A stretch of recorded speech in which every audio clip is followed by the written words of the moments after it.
Hey, everybody. For those of you who have been longtime Girl on Guy listeners, you know that it has always been a goal of mine to start directing feature films. And I've been talking about it for years on this show, and finally that time has come.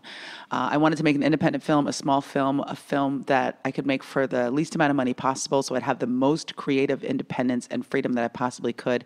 And people aren't making films at this price point anymore. So I'm going to be kickstarting my first movie, and I am inviting you guys to be a part of my team. The Kickstarter page is going to go up the second week of April. I will be tweeting and Facebooking the URL, but it is going to be kickstarter.com/Axis Film. The movie is called Axis, and I hope that you guys will visit the Kickstarter page and join me in being a part of my film. You guys have been so supportive over so many years of this show and of me, and I could not thank you enough. And this is going to be the next chapter of my creative work, and I would love for you to be a part. So check it out. The URL will be kickstarter.com/Axis Film. The URL is not active yet. It's going to be active the first week of April. So please follow me on Facebook and Twitter and Tumblr, and I will make sure to let you know when that link goes live. You are my army, and you are Legion. This is Girl on Guy.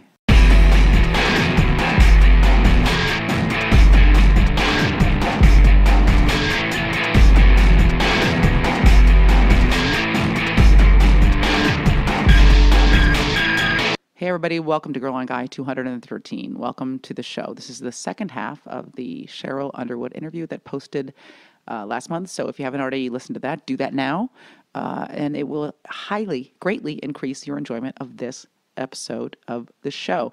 If you haven't already done it, it will also greatly enhance your enjoyment of this show to go to girlonguy.net and upgrade to a premium subscription, which gets you access to the entire 250 episode back catalog of Girl on Guy. As you may know, this show has gone from a weekly show to a monthly show in order to accommodate my many other creative obligations. It was a painful change, but one that needed to be made. There is no growth without change.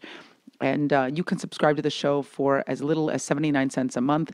Right now, everybody who subscribes to the show for 6 months or more gets 3 free months, and you use the code GOG3FREE. That's GOG3FREE, one word, when you go sign up for your premium Girl on Guy account, and it gets you the entire back catalog, including all the exclusive episodes. You can also download the app for free, which is the best way to access that back catalog, although you can also listen to it on your desktop and via RSS once you are a subscriber. Remember that the most recent 10 episodes of Girl on Guy will always be free and available to you at girlonguy.net and on iTunes or Stitcher or wherever great podcasts and perhaps crack cocaine are sold. I don't know where you get your crack cocaine. Probably not on iTunes, but I'm old and I don't understand technology. All right, let's get the business out of the way. This episode of Girl on Guy is brought to you by longtime Girl on Guy supporter, Warby Parker. And I have a very ace pair of Warby Parker frames that I love sporting. They are stylish and delightful. I posted a photo of them back on my book tour on my Instagram page, and you can go check that out there on my Tumblr page as well, which are both Instagram.com/AishaTyler and Tumblr, AishaTyler.tumblr.com. Tumblr has to be difficult. Fuck you, Tumblr. Well, Tumblr's not a person, but I'm not taking that back.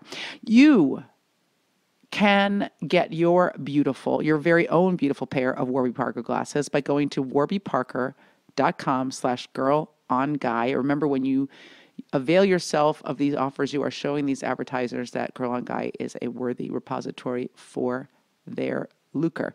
And Warby Parker is a very cool company. I'm glad they've been invested in Girl on Guy for such a long time. They have a very simple philosophy. Glasses should not cost as much as an iPhone. We've all gone and picked out a pair of glasses, and then by the time you add prescription and the thin lenses and the anti-scratch coating and the snow tires, they're up at $500, $600, $700. That's crazy. That's crazy. Warby Parker glasses start at just $95, including prescription lenses, and their titanium collection starts at just $145, which also includes the prescription lenses. They use premium Japanese titanium and French non-rocking screws, so their glasses are lightweight and durable. All glasses include anti-reflective and anti-glare coating with no additional cost, and hard case and cleaning cloth, so you get your whole eyeglass package all in one. There's no extra crap to buy, and it's so easy to do. You say to yourself, I don't want to buy my glasses online. How's that going to work? Here's how it works. It's completely risk-free because they send you 5 pairs of glasses. You go online, you pick out the glasses that look good to you online, and you can actually see them on a person's face from every angle to see what they might look like on you.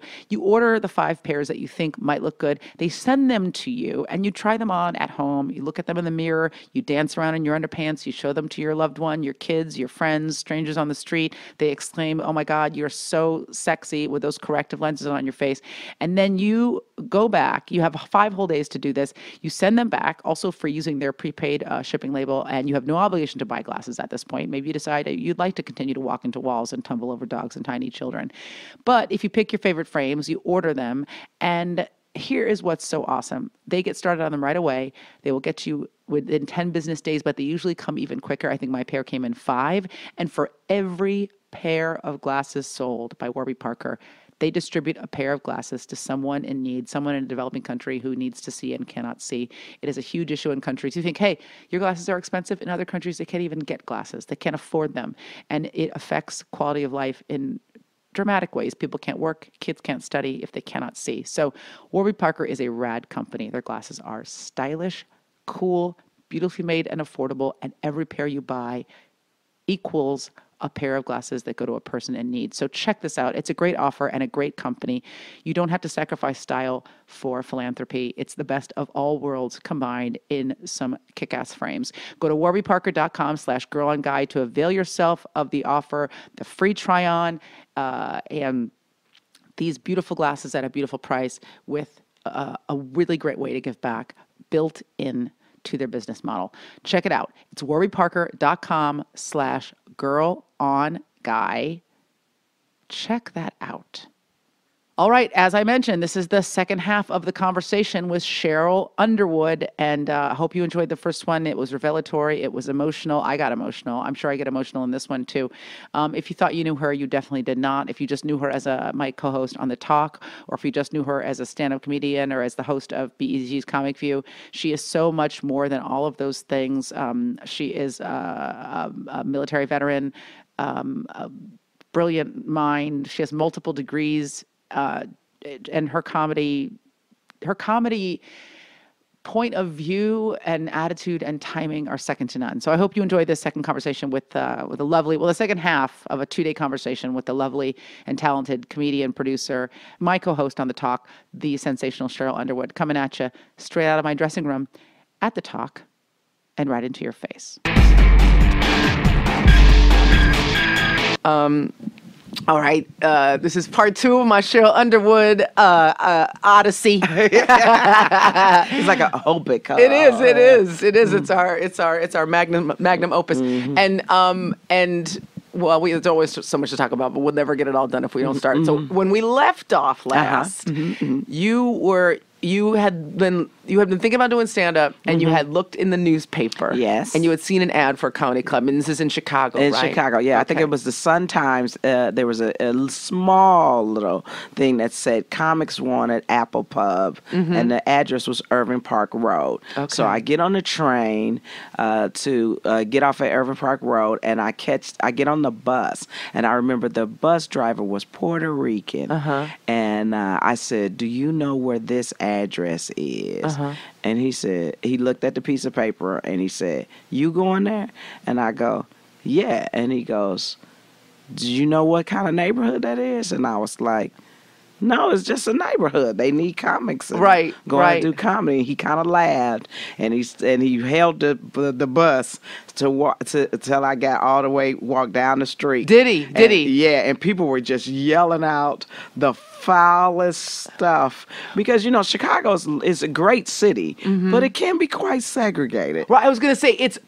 My experience with it is that it maybe is similar to Boston, like really fractured, right? This is the black neighborhood. That's the Latino neighborhood. This is the Irish neighborhood. Yeah. That's right. And you don't come here. But I grew up in Chicago, so I knew the places that you don't go to. Right. Or you don't go after dark, or you don't get off the bus. Right. We know that. We knew that. But what I thought was wow was that they were yelling. And then I really did not know that there's a Dick Gregory joke that's similar to what I said. I get there and I see that this is really a pub.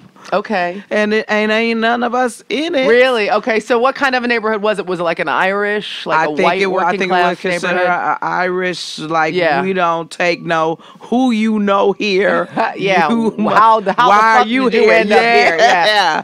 Yeah. Wow. But what was funny was, at first I didn't know what joke to tell, so I just automatically said, "You white people are so nice," and they looked at me and I said, somebody just yelled out, "Nigger, go back to Africa." And I was like, and they gonna send me on vacation to see my people in the motherland. And that opened the door. And then somebody yelled out, "Have you ever had sex with a white man?" I said, "Yes, but that's because the rent was due and he was the landlord.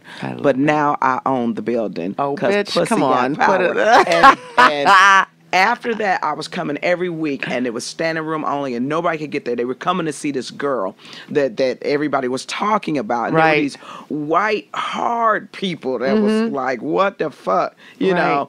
And I was wearing my Clark Kent glasses there, those military Yes, the glasses. military issue. Drew Carey used to wear those glasses as well in the military. But I was also wearing a midriff cutoff top. I was a size 3, between size 3 and 5 at that time. Had the, you know, the it's nice interesting because Janet Jackson stomach and everything. I always think of you as petite, but when you were young, you were like really like tiny. Yeah. So I was kind of it was kind of a sexy nerdy thing. Yes. You know, and but all this political stuff, and I would talk about the councilman at that time. Harold Washington was the mayor, and I would he was talk the first about, black mayor of first black Chicago. mayor. And we work. Everybody worked on a campaign, all the neighborhoods. So I was talking about aldermen, you know, and that was really the kind of the growth of my political humor because I didn't really have a set. Right. You know, I had jokes, sexual jokes that I was doing in black plays like Robert 500 Room or Mr. G's or, you know, the Chick Rick House and stuff like that I knew worked there. I really didn't know how to talk to other races of people, but I knew that I wanted to do sex, God, and politics. So that the three, like, I mean, I'm trying to figure out how to articulate this, but like they're like the three things that you're supposed to stay away from. Is the ones that I wanted. Yeah. And I wanted to have as much power in my set to influence thought as the great comics that I was looking at. And like I was saying, I like Mort Saul and I love the Godfrey Cambridges and I just love the Dick Gregorys, the more research I was doing.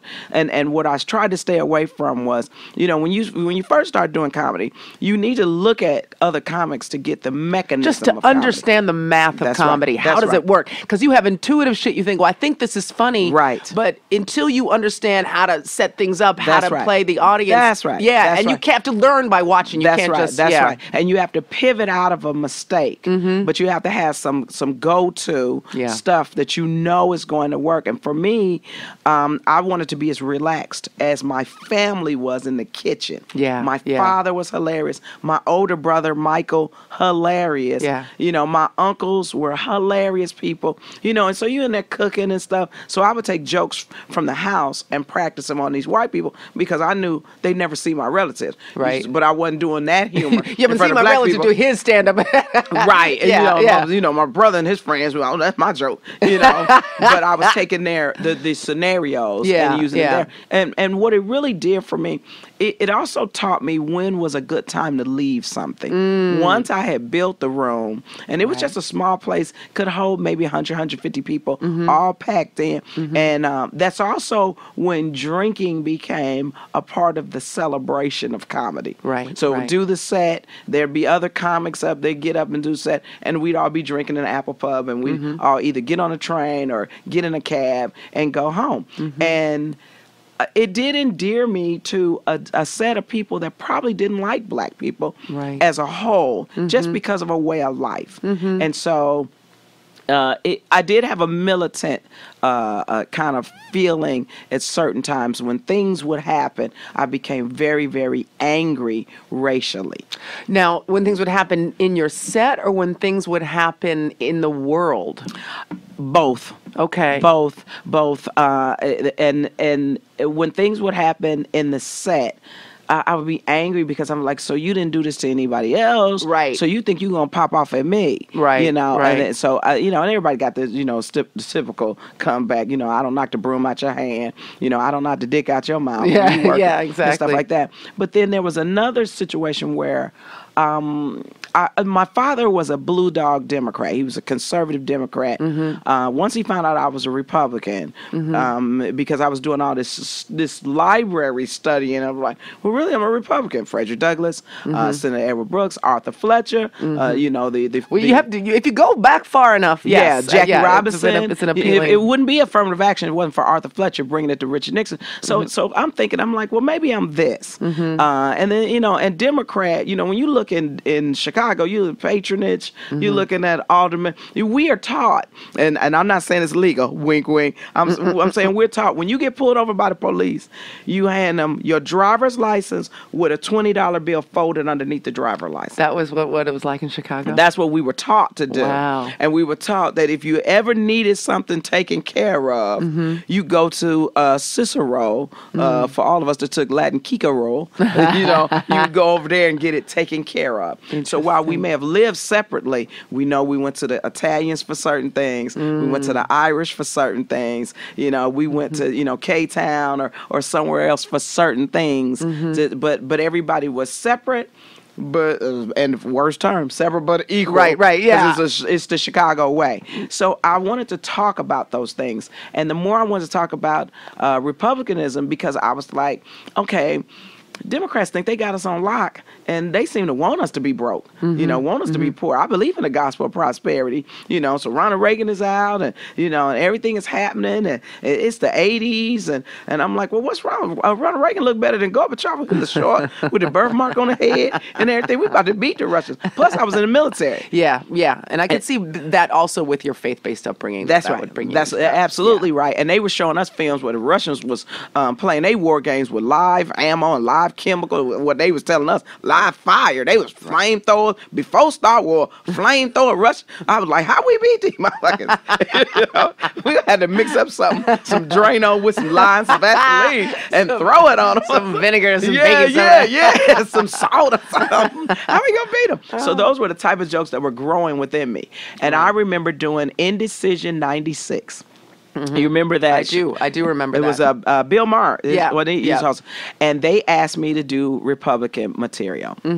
And it was in Aspen? I think it was in Aspen. That makes sense to me. I'm trying to think back that far. I think it was Aspen. And them white people, because I guess it was the liberal Hollywood faction of agents and people that flew in to do it. And they was looking at me with a twist smile. It was one white lady with a fur coat smiling at me, nodding, going, that's right, that's right. But I was essentially bombing. Really? Bombing. Wow. And I do kind of a comic. There's things that I learned from that set. A comic, a white male comic, kind of was trying to knock me off my rhythm before I went out. We got into this debate, and I didn't let it shake me, but I wasn't as focused as I should have been. Right. I did the jokes that the producers told me to do. Right. Well, whenever you get into that thing and you have to run material by people, even when it's your own, I mean, it's always your own stuff, but even when they've selected from the stuff you've offered them, that's right. It throws you out of your own rhythm of like, this is my set, this is what I want to do. Yeah. So what I learned that night, because it didn't go well, and I remember talking to the producers and they were saying, well, we're going to cut it out of the thing. And I said, let me just explain something to you. First, I thank you for that. But also, I know that footage will show up when I become the comic that I'm going to become. Yeah. It's going to show up. I said, so you can air it and do whatever you want with it, or you can not cut it out. But I thank you for the opportunity. Right. The thing that I learned, though, was when you are called to do any performance of your own material, you do what got you invited. And the person that told me that was Tupac Shakur. Wow. told me that we were taping. Remember Roseanne had that show Saturday Night Special or whatever? Yeah, it was like a kind of a variety thing. Show, Yeah. And I was there, and I was kind of pacing backstage, and because at that time I was doing some strong O.J. Simpson, you know that motherfucker did it. I don't know why y'all bullshitting. He ain't been black since '71. You know, black man with a knife, and so I was doing all this material. And there is for us as African American comics and female comics, you run the risk of all it takes is one moment in your set to turn everybody against you, right? Just to derail. Yes, yes. Mm-hmm. But I was killing with the material, and I was the only one taking a different perspective of you wouldn't whoop my ass, and my family ain't gonna stand by and watch me get my ass whooped just because you are who you say you're famous are. and you're rich. That's and you got, right. Yeah, that's right. They're gonna jump in one time. Who you are. That's right. And when I go back to OJ the next day, because I'm gonna go back to him, because that's how the shit go. My family gonna go, you on your own this time. Don't call us when he dot that eye. So those were the jokes that I was doing. And Tupac and I were in the green room, didn't even know he knew me. And he said, Sheryl. And I turned around and I said, wow, and he said, what's the matter? And I said, oh, I'm just kind of worried, and this was after Indecision in 96, so I was like, I'm just kind of worried. And so he put his arms around, it was funny, we didn't even know each other, put his arms around me, it smelled great. I think he was wearing a cashmere sweater or something that cost a lot of money. And so he said, look, they invited you. You didn't invite yourself. Do what got you invited. And from that day on, I did what got me invited. And I was just he said, sure, you know you funny. I know you funny. And I'm the baddest out here at my game. You do what got you invited.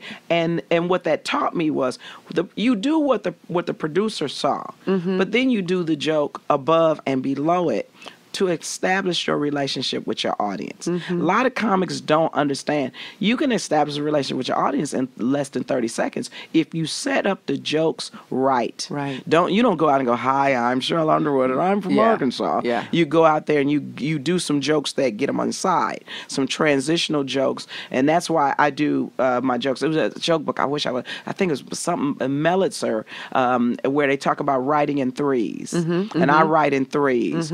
Good joke, better joke, killer joke, move on. Good joke, better joke. So it's a rhythm. Boom, boom, boom, move on. Boom, boom, boom, move on. And so I learned that. Then I got through that set and it worked out. And Roseanne, I find out, wanted to do a sitcom with me. And you know the black guy that's on Grey's Anatomy? The older man. Oh, God, he's so great. He was there last night. Yes, he was. He hugged me. I can't think of his name, and I'm terrible. He's James, so lovely. Not James. I can't help. Well, I never remember He's a handsome married men's names good anymore. I'm like, you who? Because I always get caught up. That's part 3. We have to get back together and talk sex. But I thought it was James Packer. No. It's like Barton or Pardon or something. Yes. Something. Yes. So anyway, after that, she wanted to do a sitcom with us where we were, first she was going to introduce us on Roseanne and then she was going to do the sitcom. Wow. It's really cool. But I'm glad it kind of didn't happen. And then the next time I really learned, by the time my reputation because I didn't get Comic View like everybody else. Okay, now before you talk about Comic View, because we're gonna dive into both of those in like a real way. The one thing I wanted to point out that I was hearing from you that I really enjoyed was,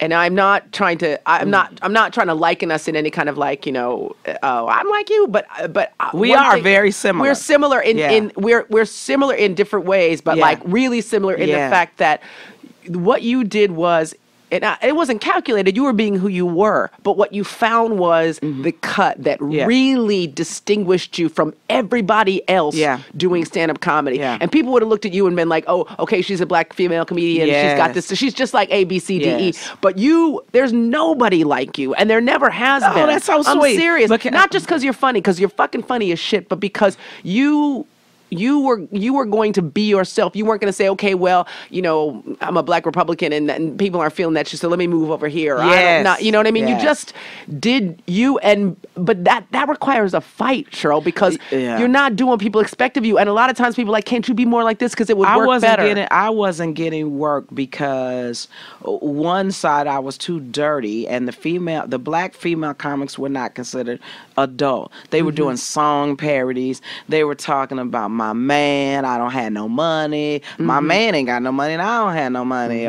Or there were very obese, unattractive women. That kind of non-threatening, yes. Which was decent in comedy. You didn't see sexual swagger come out the black female comedian until Marsha Warfield, really. Right. The only one I thought about saw her do eating a hot dog joke, and I was like, if she can do that, I can do a straight up head joke. Right. I was thinking about Moms Mabley. But she was doing sexual material, but she wasn't, when you looked at her, she wasn't sexual. That's right. She was an old lady talking bad. With no teeth, and so she could say anything. She's a crazy old lady. That's right. Yeah. And everybody dug it. But that kind of power was what I wanted. And then you see a Whoopi Goldberg doing characters. Right. And I don't do characters. And it was not my goal to be an actress. Right. My goal was to be a comic like the men. Yeah. I wanted to have power. Stand on stage, didn't move around, don't have props. Right. Dominate. That's right. Do the set. And if the set ain't working, you better figure out how to make it work fast enough. So by the time my reputation was growing, and I was married when I was growing my career in Chicago. See, what happened was I started in Fresno, I think in the early 80s. Bitch, I need a map. I was in Fresno. See, because I went to Atwater High, San Joaquin Valley, Atwater High, being rally commissioner, then go on to get in college, community college. So I was going to Fresno City College. Okay. And so they had this funniest woman in Fresno contest. And I was wearing this leopard kind of high V leotard thing that was very sexy, and my hair was all blown out. It was a very African look. And I was doing all this sexual material, and they was looking at me like, ugh. And the men was like, I want to clap, but my girlfriend's looking at me. Right.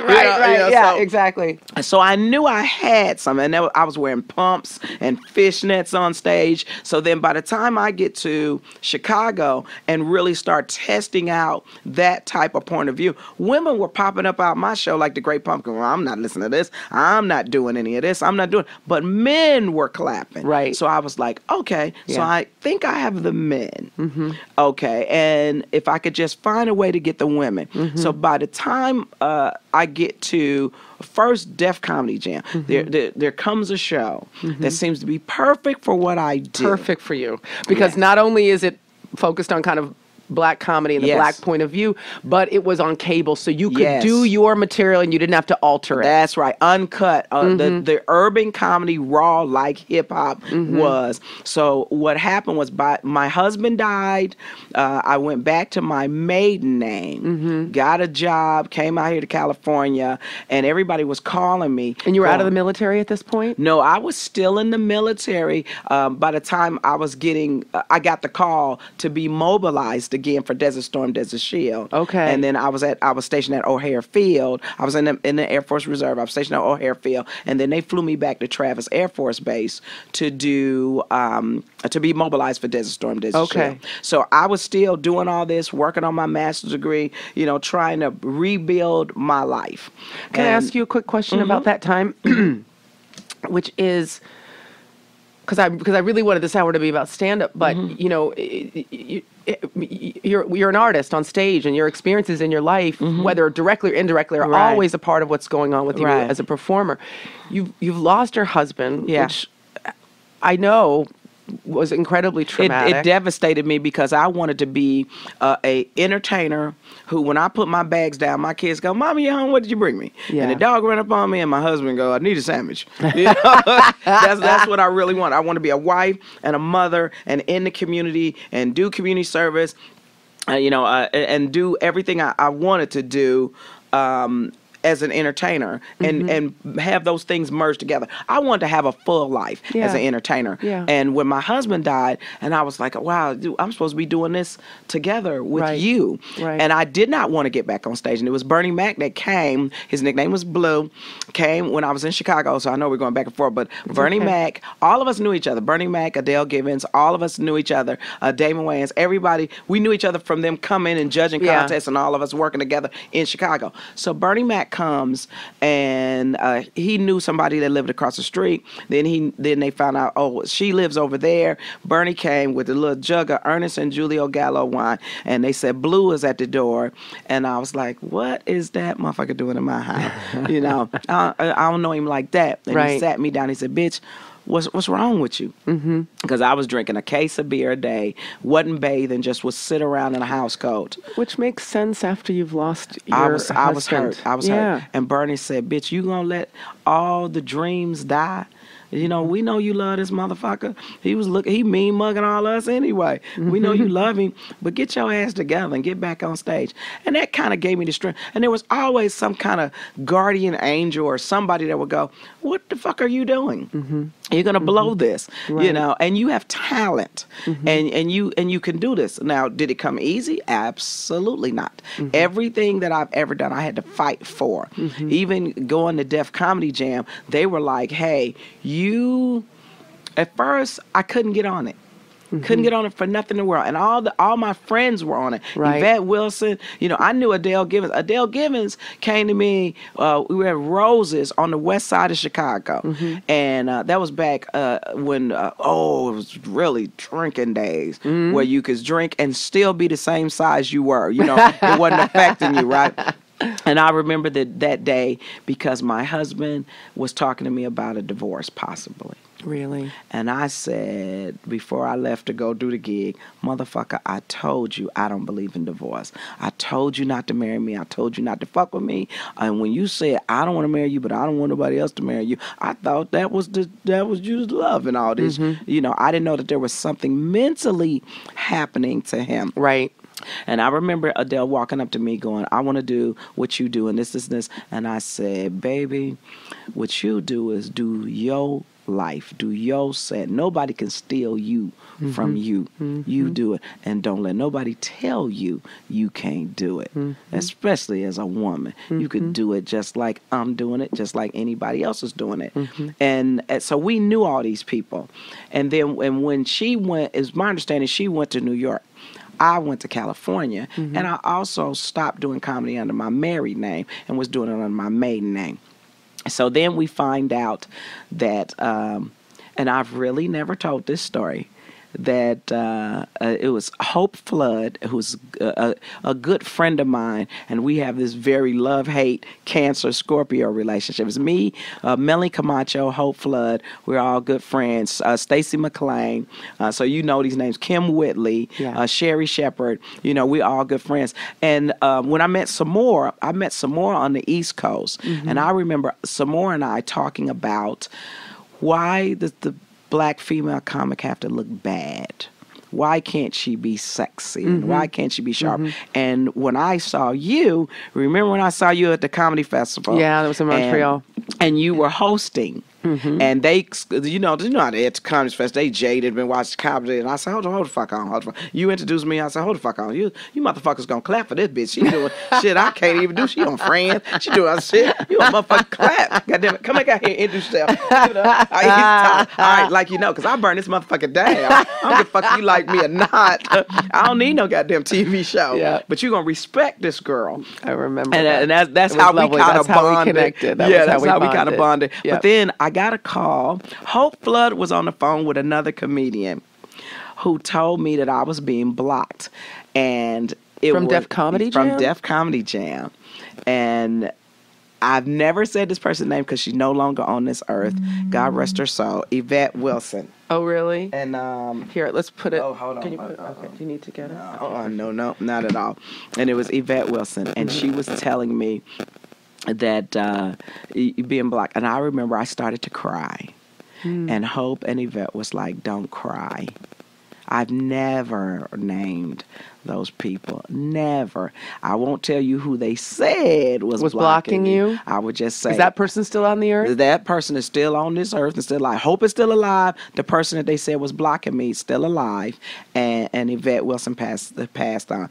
So in my mind, I thought, okay, I get this. You know, I watch All About Eve. I know how it go. You know what I'm saying? Yeah. So my friend Andre, he's a personal trainer out here now, and he's a that I was being blocked. Yes, so you were being blocked from Def Comedy Jam. And you're saying you didn't know who the person was. I knew who the person was. They told me who the person was. And the reason that I cried is because I never thought that person would do it. And the reason I have to say that person is because when someone blocks you, you could either be mad about it and become bitter, or you can go, maybe they're making a point. Maybe there's something about me, or maybe it's competitive, or I'm trying to figure out why is this happening? Right. So, and I was sad. But then what I thought was, I talked to my friend Andre, and because he only goes by one name, I never can remember his last name. But he's been my friend for years in Chicago comedy. So I had moved to Los Angeles with my younger sister, and setting up life here. And Andre was like, "Oh, I just got a Geo." So you know what year that was? He had just got a Geo. Yes. Remember the Geos came out? I remember the Geo. And he said, "Well, let's drive from Los Angeles to New York and audition for Def Jam. And whichever one get on, we try to get the other one on, or at least be in the vicinity in case somebody fall out or don't make it, and maybe do a set." We drove to the Peppermint Lounge, Orange, New Jersey. Got there at I think 2:00. Club closed at 1:00. Missed the night by 1 hour. Wow. We drove through the snow. We didn't have any money. We popped some popcorn, put it in a bag. That's what we were eating. We had the plastic jug of water that cost like $1. Yes, that's what we were drinking. Like the distilled water at the bottom shelf. And it wasn't even distilled. It was just water in the thing. And we had enough money for gas, enough money for maybe a hamburger. And we drove. One would sleep and one would drive. So I got there. I called my dad. My dad was alive at that time. My mother, my stepmother, and my father were alive. And I called him. I said, "Do we know anybody in New York or on the East Coast or in this area?" And he said, "Well, your cousin Ernest Lee and his wife Tina, which is my cousin, Ernest Lee and Tina, right?" And so I found them, stayed in the co-op. And then my cousin Baby Doll, Jimmy Smith, he was in radio, but at that time he was working for a Hush Management, which was Melba Moore's a company. They had Freddie Jackson and Melissa Morgan and all that stuff. So we stayed over. Andre went back and did a gig. I stayed over and I auditioned in the Peppermint that night. Bill Bellamy was hosting, and this was, it's urban. They boo you if they don't like what you right wear. Off the if they bat. don't like where you're from, such and such and such, we don't like that. Boo. So they start booing.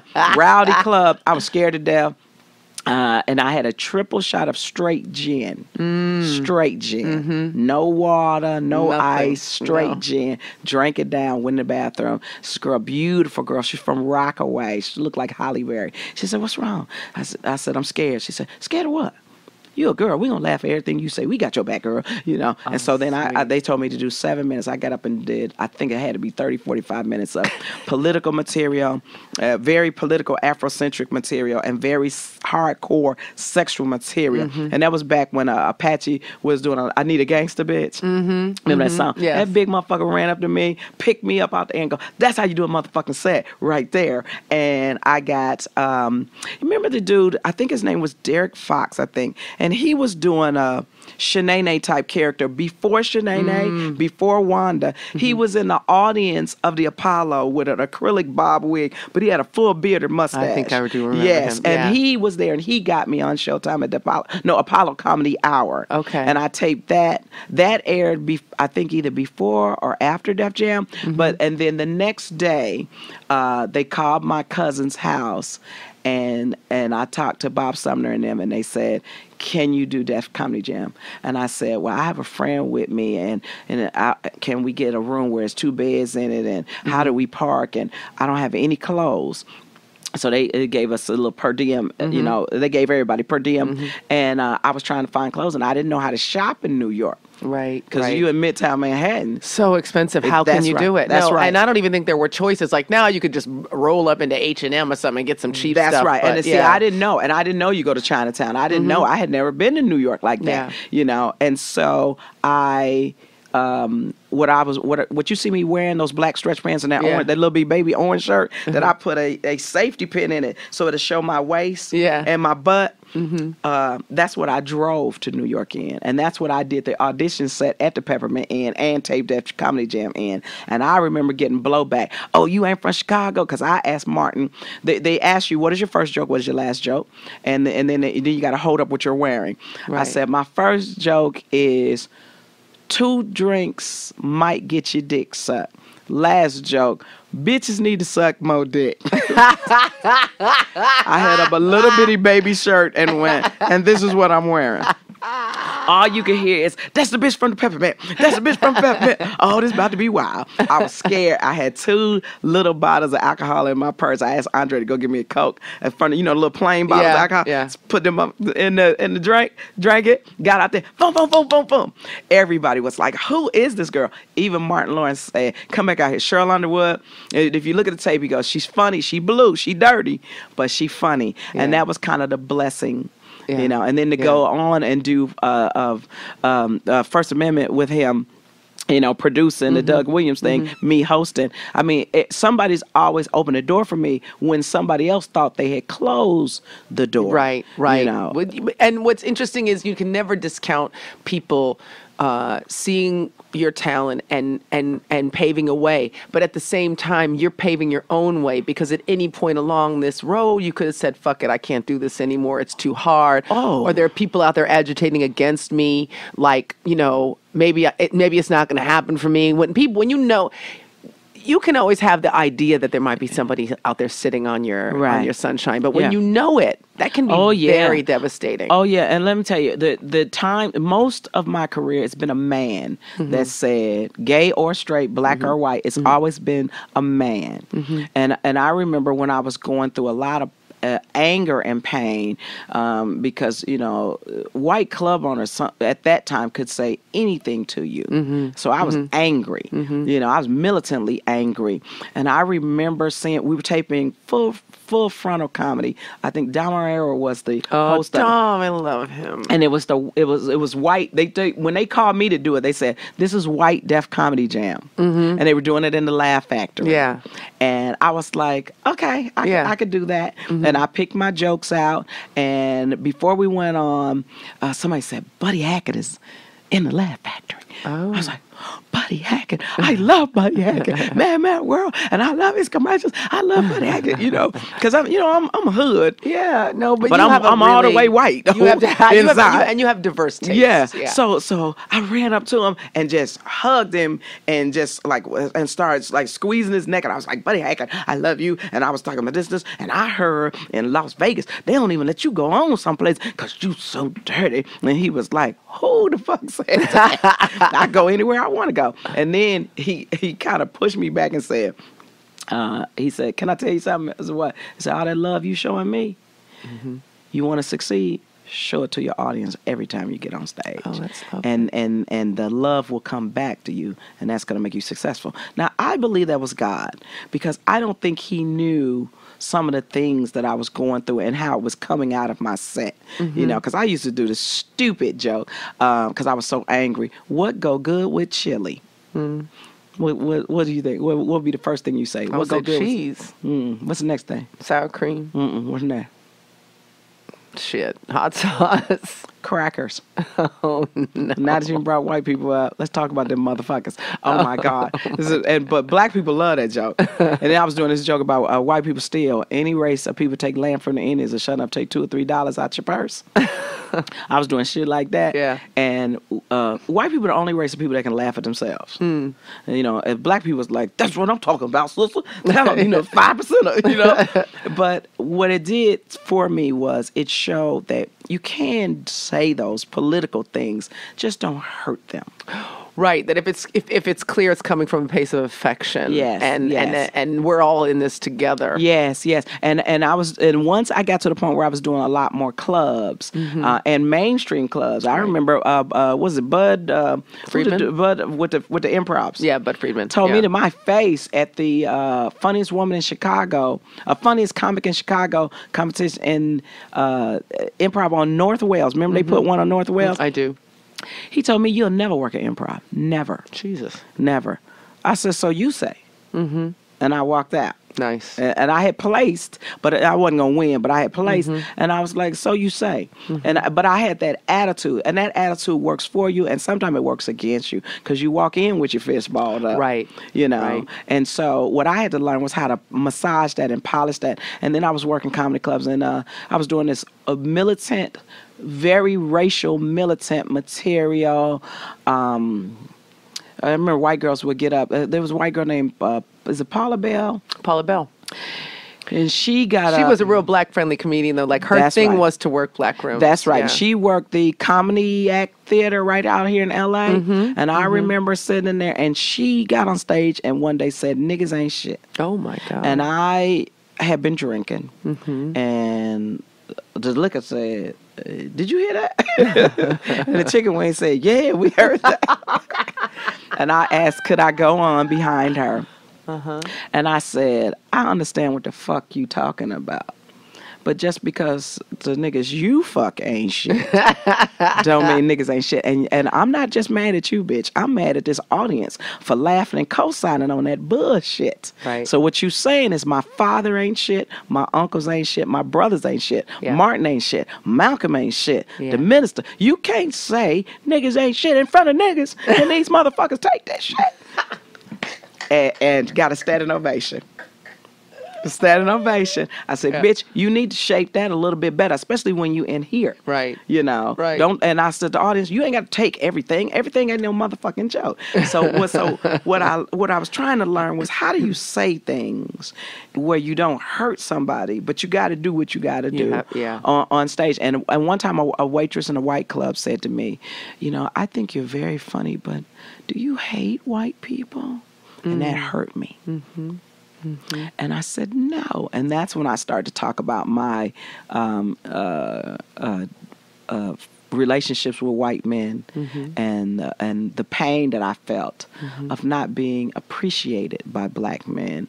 And then I wanted to talk about the pain that I see when, you know, it's like you get, the brother gets the white girl that she ain't not, but I got to be a nuclear physicist with a minor in microbiology and a size 0 with the tightest head game in the world and really don't talk to you. You know, but she could be anything. And those types of jokes, when I went on BET, and start telling those type of jokes. But I did get in trouble with one joke where Glad considered me a homophobe.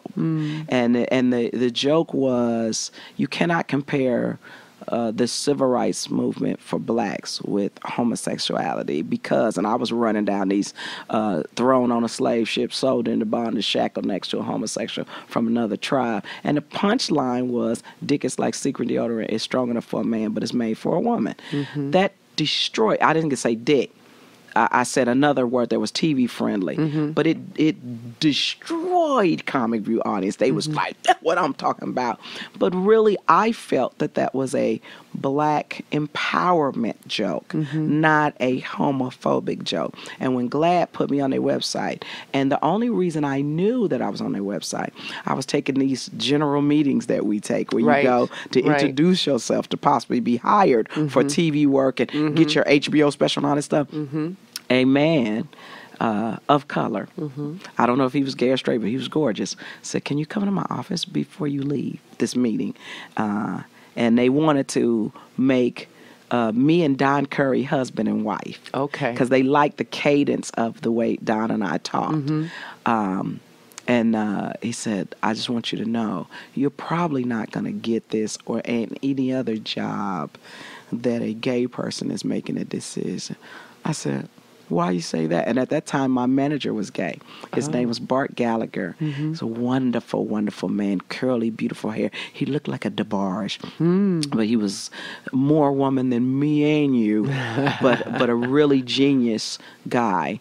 And they said, because you're on Glad's website as a homophobe. And then I was trying to figure out why I never got a chance to be up for the HBO specials, but I was already out there, fire, fire, fire. And then I was like, wow, maybe I need to find a way to articulate my feelings in a different way so that they're not hurting people. And so I asked Bart, I said, can we go talk to Glad so they can get to know me, and then I find a way to make amends? And because that's the way I was raised. Right. You know, you make amends. If you mess up, you own up to it and you make amends and you never do it again. And Bart Gallagher was like, no. They are very militant. Years later, I understand why you're militant, because you got to fight to protect yourself. So when I'm going through all these things, white people going through all these things, you know, I've said some things about, you know, Latin people in the general space of comedy that I had to learn how to massage that so that it didn't hurt people, because these were the men that I was having a relationship with that I would say this stuff to, and they would go, ha, very funny. You should say that on stage. And I say it on stage, but he's not there to go, I told her it's okay to say it on behalf of the race.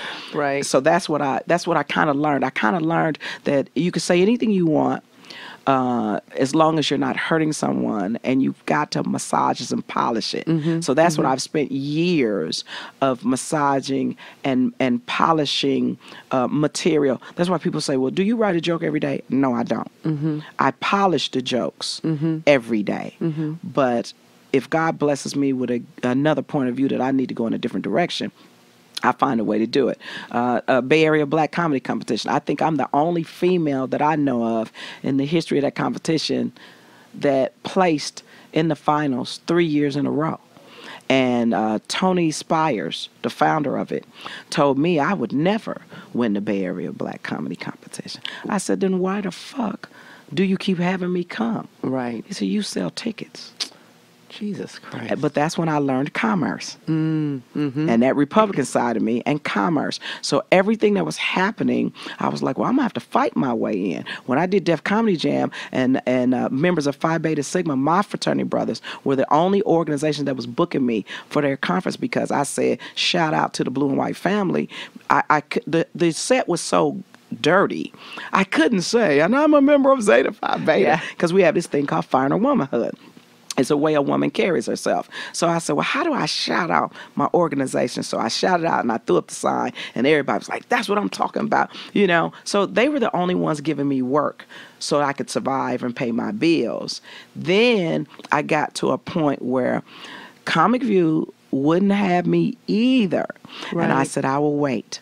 And then I got to a point where I was fairly popular enough. I lost the host's job twice. Tell me about that. I lost when Samora became the host. I lost to Samora. And I remember, I think either Quake hugged me, Earthquake hugged me and said, don't buckle in front of all these people. And the next time I lost it, I lost to Montana Taylor. I don't even know who that is. Okay, and I think she's a comic out of Houston. Okay. And I don't think she's doing comedy anymore. She does this joke about wearing the outfit and keeping the tag on so she could take it back. Okay. And so, but these are great comics. Yeah. I'm not gonna shit on no woman. Right, right. What I learned later, I would say, about 5, 6, maybe 7 years ago, I'm having drinks with Tony Spires, who's Montana Taylor's manager. And he says, you know, you didn't lose Comic View. I said, what are you talking about? He said, you know, when you got into the finals, Montana called me, said she needed help, she needed management.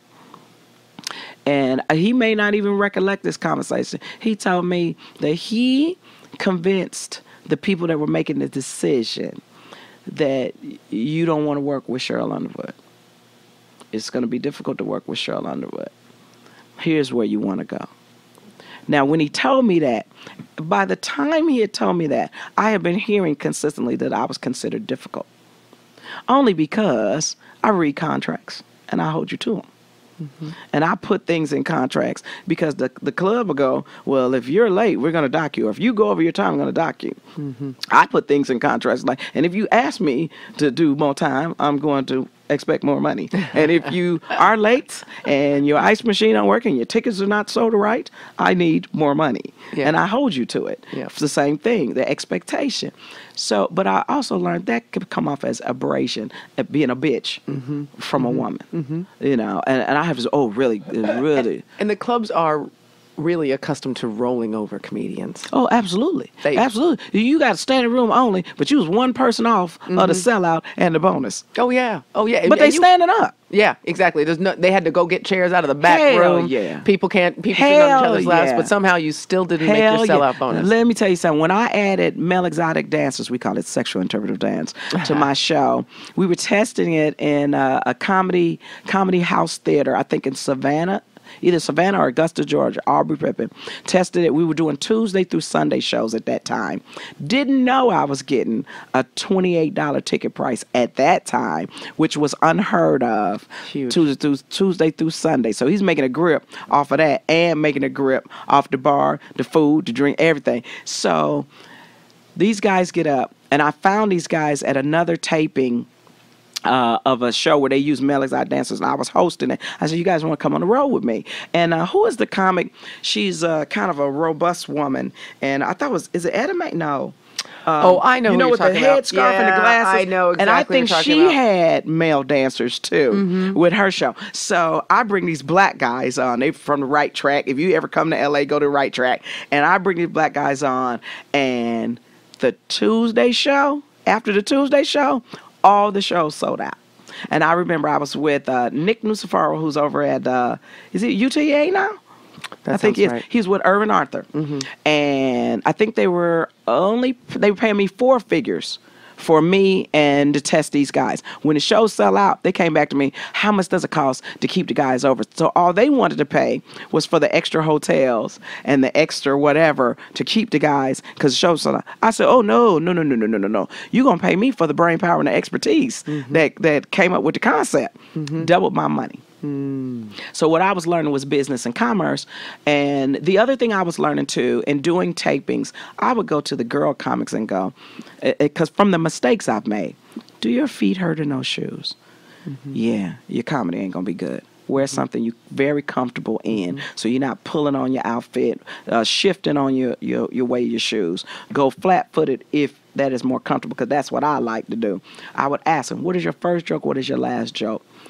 What is the joke that you pivot out of when jokes are not working? So I was trying to do for female comics what was not done for me. And I wanted female comics to make it. And I remember when they never had everybody money, and I was like, motherfuck that. You might have my money because I'm the headline, but you don't have their money? Right. Oh, we Norman Ray up in this bitch. You give it up. You gonna give me something. Yeah. So really, I would say this, the dream for me was the commerce of it, the opening doors of it, and the proudest moment for us. I was never anti-BET because they were making the best decisions that they could make. But when it was time for the comedians organizing committee, that discussion really came out of a Comedy Central discussion where the white comics were talking about Comedy Central at that time. So somebody black got up and AFTRA, it was before it became SAG-AFTRA, and said, well, what y'all gonna do about BET? And they said, well, we don't really understand what's going on over there. That might be something for the black comedians to get together and work on. And because it was me and Joey Wells, it was like different comics. Leanne, what's her name? It's Leanne something. I can't remember her name, but she was a Sigma Gamma Rho, and there was another female comic who was, I think, a AKA, and then I was a Zeta, and Joey Wells was a Sigma, and Buddy Lewis was the co-chair, and he's an Omega. So we organized it. We put in Robert's Rules of Order. We took minutes for the meetings, and we strategically planned how, because they said they'd never unionize BET, definitely not Comic View. And instead of me trying to bring down and hurt BET, I just felt that we articulate what is fair. Right. And they wanted, I remember somebody white wanted us to picket BET. And I said no. No. I said we'll be crucified in the black community. That person, and I don't know who that is, but I think that had less to do with race and more to do with the fact that they didn't understand, like when you put up such a public face on what you're trying to do, you're actively closing doors. That's right. And I know it was really hard. For people who don't know, the dispute around BET. BET had this show called Comic View. They were hiring black comedians. They weren't paying them union wages. I think it was $50. And then they would run their sets over and over. So the network was making, many tens of thousands, hundreds of thousands of dollars on the backs of these comedians. And they weren't getting paid for the set, and they weren't getting residuals. And these were all working comedians who needed to make a living on this stuff. So their comedy, their art, their work was being exploited. Yes. And there's an irony buried in here that who was the person who eventually came out and was like really public about it? Tell me what they do. Stand-up comedian. I have a terrible memory. He's got little dreads, and he took over the radio show in D.L. Hughley. No. Yeah, D.L. Okay. D.L. Hughley came out, and he had previously been hosted at one point to say this is a black network exploiting the work of black artists unapologetically. And if we can't rely on ourselves to treat ourselves fairly, that's right. How can we expect other networks to treat us fairly? That's right. And see, my position was we can't destroy the one outlet. That's right, for commerce for us. It's nuanced, right? Yes, that's right. And so what I was trying to do was make sure I talked to people that I knew at BET and said, we're not against you. We just want you to be fair. And we want you to stop being accused of being unfair. Right. Because this ain't cool for anybody. Helping anybody, right? Yeah. And so once we did that, all comics was like, how did you do it? We did it through education. We did it through organization. We did it through knowing our history.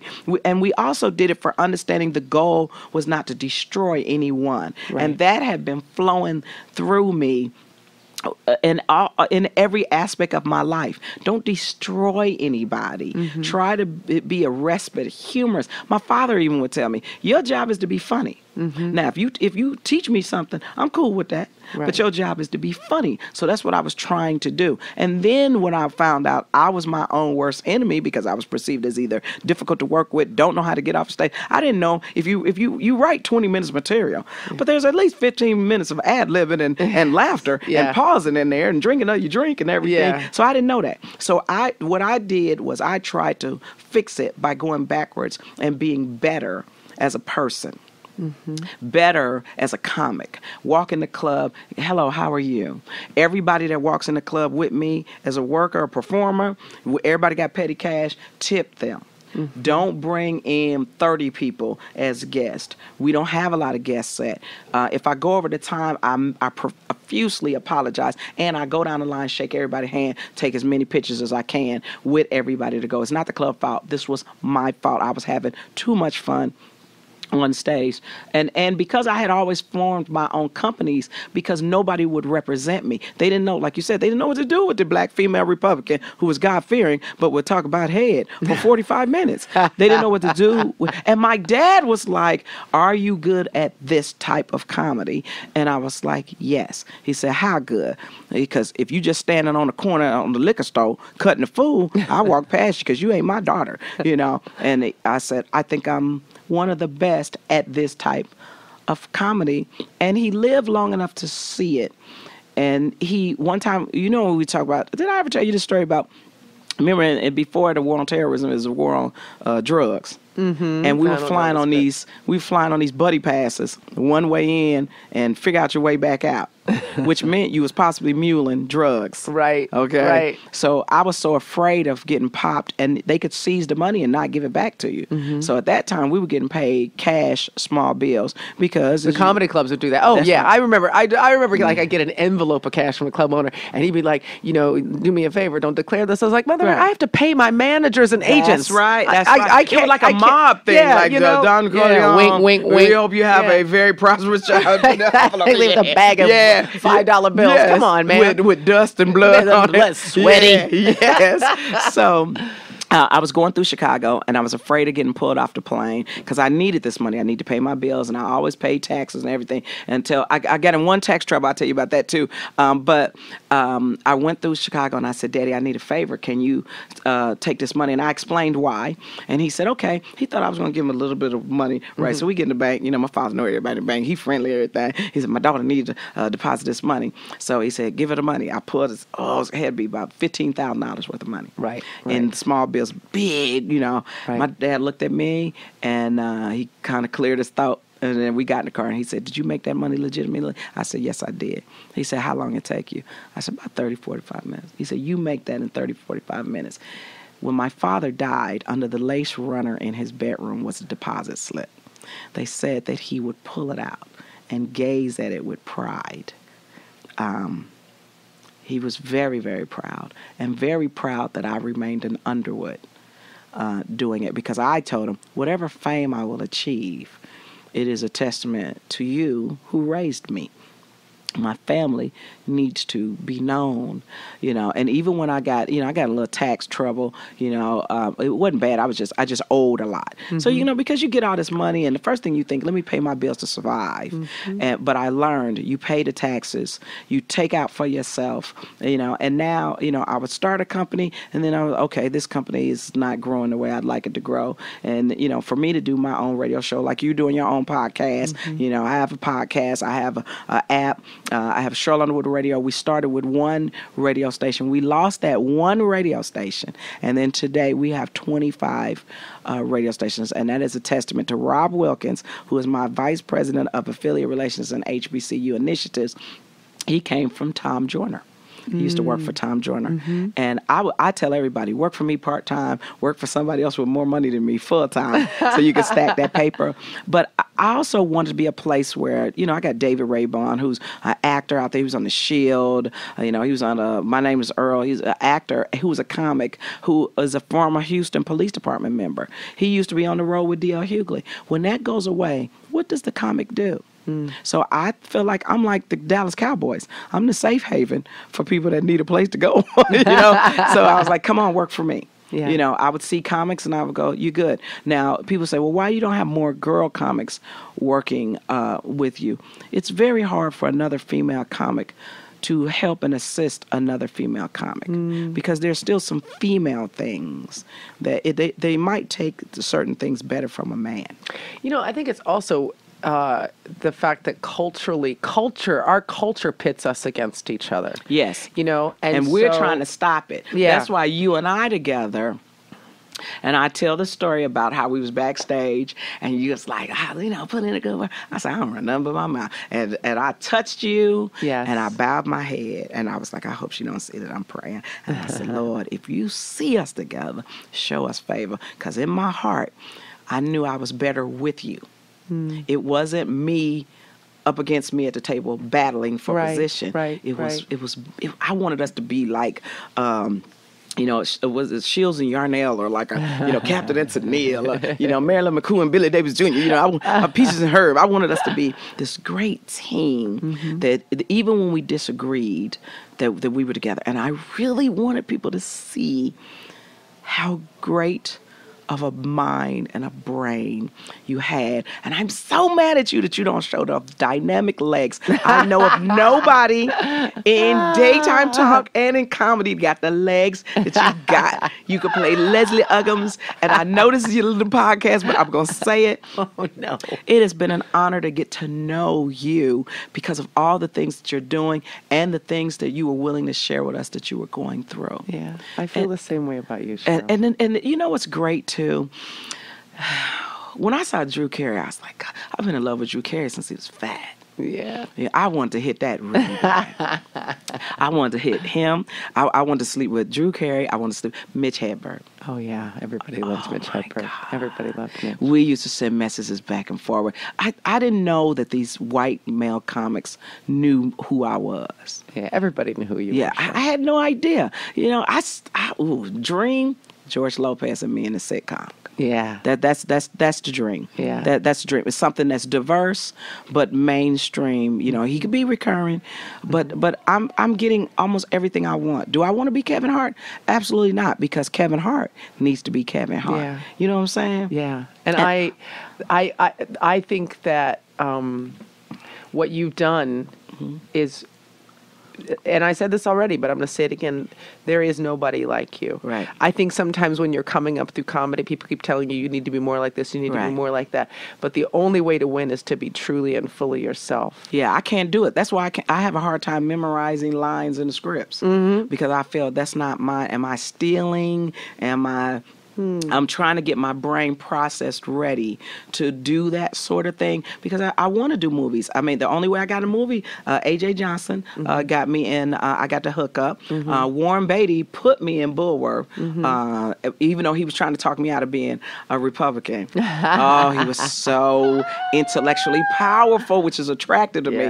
But, you know, Annette Bening ain't no joke. She's no joke at all. She ain't no joke. Throw that ashtray, bitch. What is you doing? You know, so every movie I've ever been in, I think Vivica Fox hooked me up with it was not two can play that game. I can't remember what it is, but it was the movie where they were dating this guy, and they went to the comedy club. Oh, I don't remember. I gotta find that out. But everybody that's had me be in a movie, it was something that somebody else said, go get Sheryl Underwood. It's always been a go get, even the talk.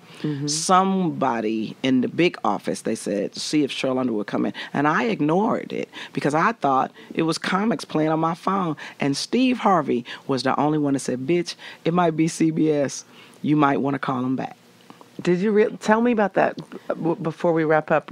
You got a call about them being interested in you coming in, and you didn't. You didn't for a meeting, and I would ignore it, and I was like, hey, nobody's just calling for me, because I got tired of going to these general meetings and nothing was happening. Right, and there were days when I was in a beauty shop. There was a day where I had been pitching, and everything that I was pitching, they said, we just gave it to this person, and while I was happy for these female comics that were getting it, right, I was so proud of Monique, so proud of Adele and Samora and Laura Hayes and all these other women, Sherry Shepherd, so proud, but I was in pain. Yeah. And I was catfish reading beauty shop. I went into Sherry Shepherd's dressing room, and she said, Sheryl, what's wrong? And I just burst into tears, and I just collapsed, and she got on the floor and she prayed. And she said, Lord, take this pain out of Sheryl. And that moment, it was gone.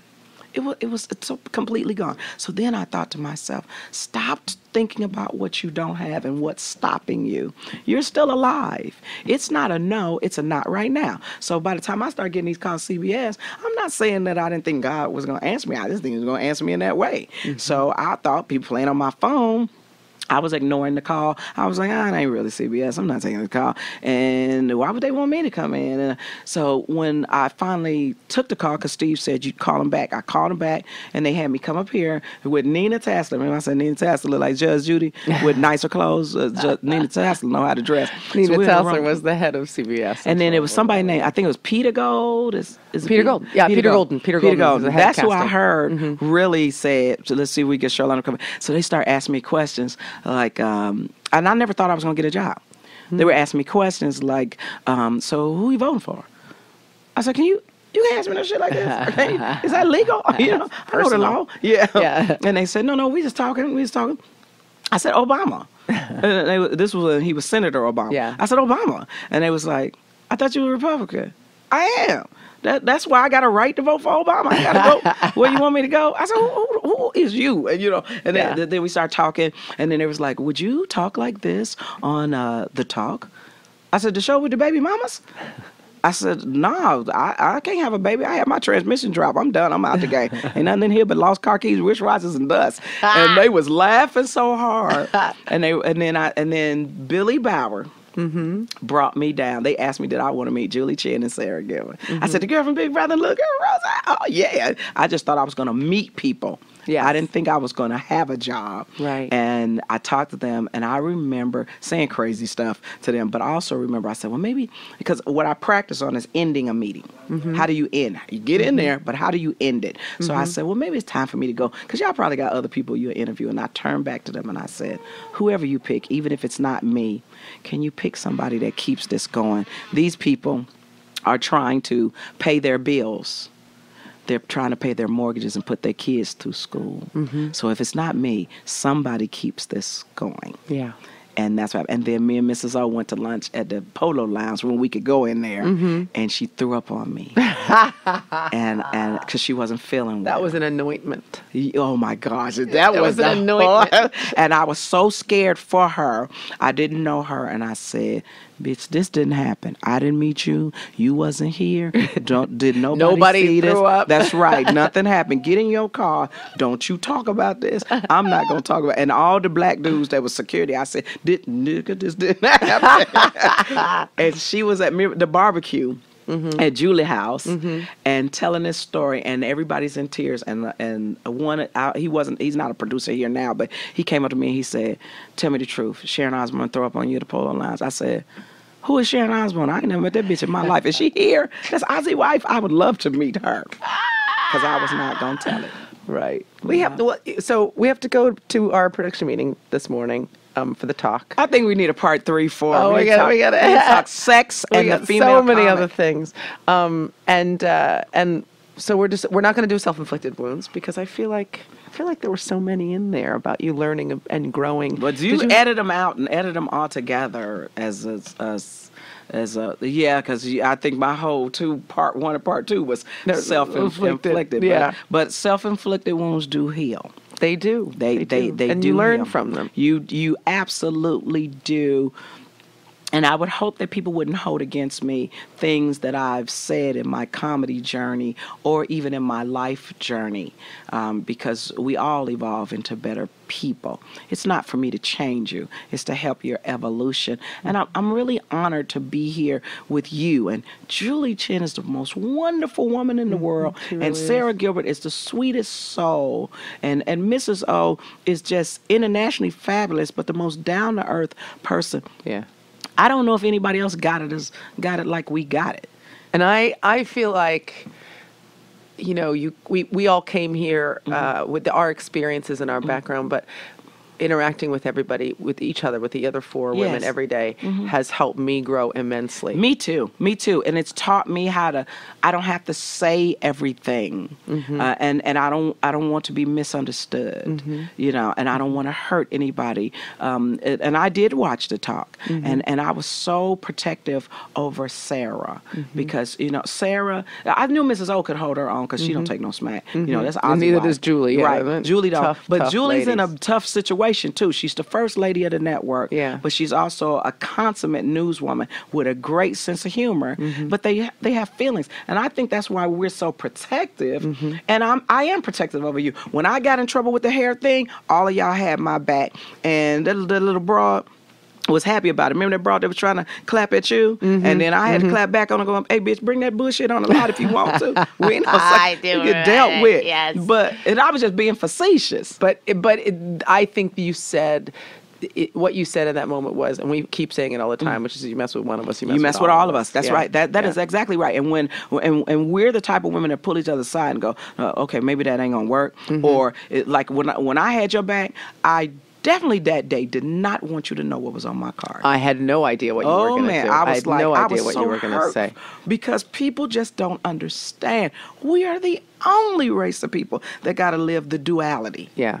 If you're not black enough, or but you're too black. That's right. Yeah. That's right. And it just pains me.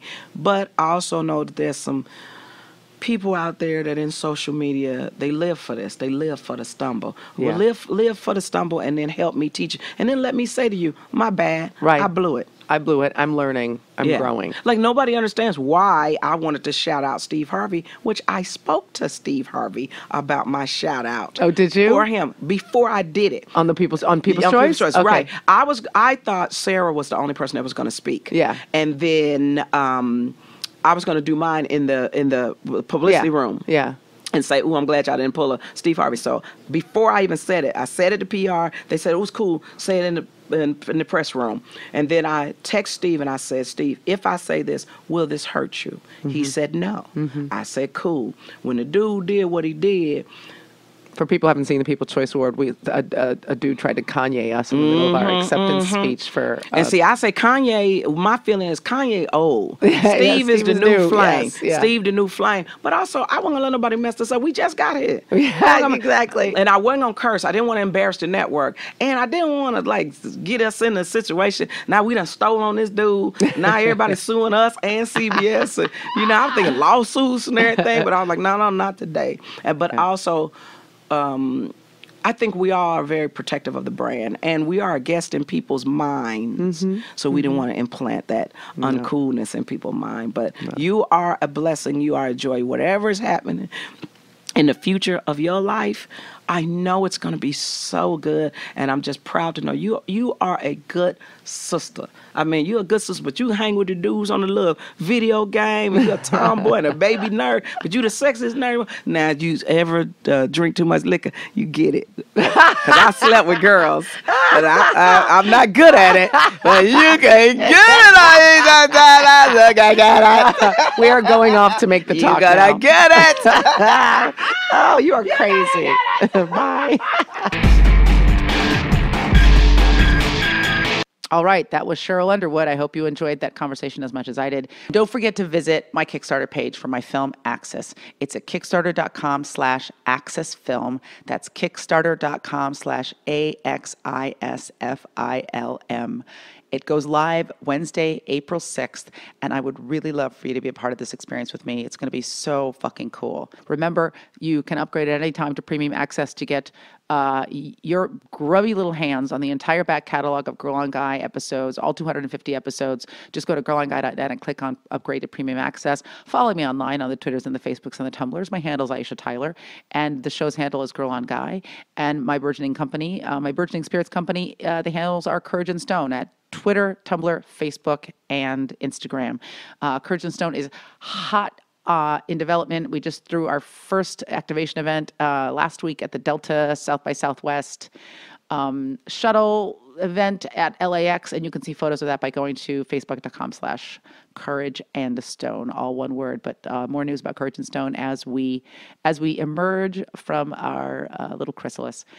It is happening, my friends. Long and emotional last.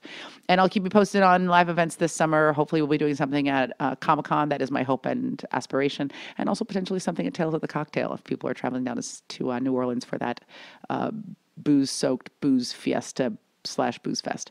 All right, you guys are the greatest. You are my army. You are lovely. You are unflappable. You are visionary, and you are legion. And I cannot wait to talk to you on the next one. Late. Girl on Guy is a production of Hot Machine. Blowing shit up since 2009.